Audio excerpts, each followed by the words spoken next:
The International Olympic Committee has made its position clear. If you ban Israel, they'll ban you harder. Just days ago, the IOC banned Indonesia from hosting any international sports events indefinitely. Why? Because Indonesia refused to issue visas to Israeli athletes for the World Artistic Gymnastics Championships in Jakarta. Indonesia, home to over 270 million people, took a moral stand, horrified by the slaughter in Gaza. But instead of respecting that decision, the IOC retaliated.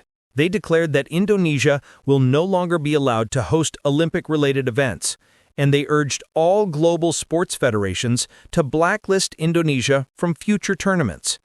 This is not neutrality. This is punishment for standing with the oppressed. Now let's talk about double standards.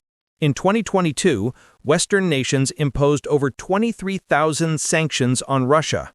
By October 2023, the IOC had suspended the Russian Olympic Committee. No Olympics, no global tournaments, no hesitation.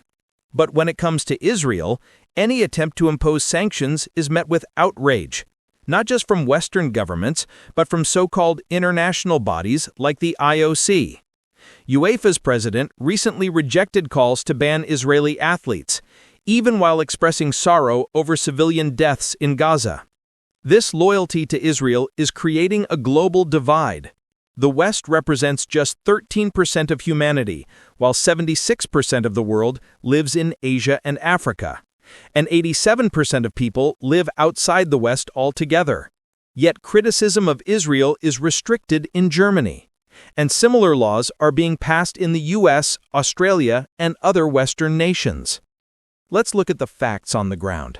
According to the Palestinian Football Association, as of July 2025, 785 Palestinian athletes and sports officials have been unalived by Israeli forces in Gaza and the West Bank. Of these, 437 were football players. Most were young men and children.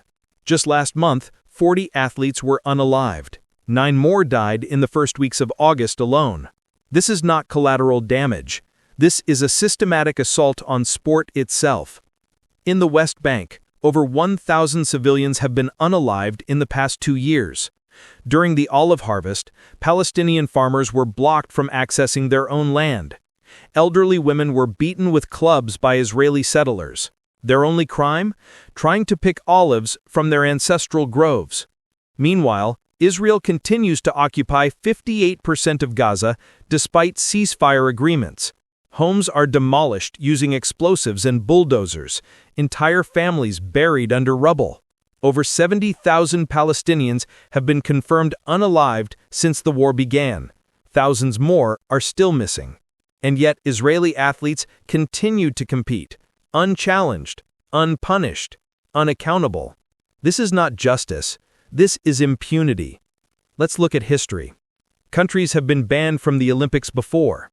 Germany and Japan were banned after World War II. South Africa was banned for decades due to apartheid. Afghanistan was banned in 2000 for discrimination against women. Russia and Belarus were banned in 2024 for invading Ukraine. But Israel, despite decades of occupation, despite thousands of civilian deaths, despite targeting athletes and destroying stadiums, still faces no sporting sanctions. This is not about politics. This is about human life. Every human life matters, Muslim or not, athlete or not, state or stateless. Every life deserves dignity. It's time to demand accountability. It's time to ban Israeli athletes from global sports until justice is served.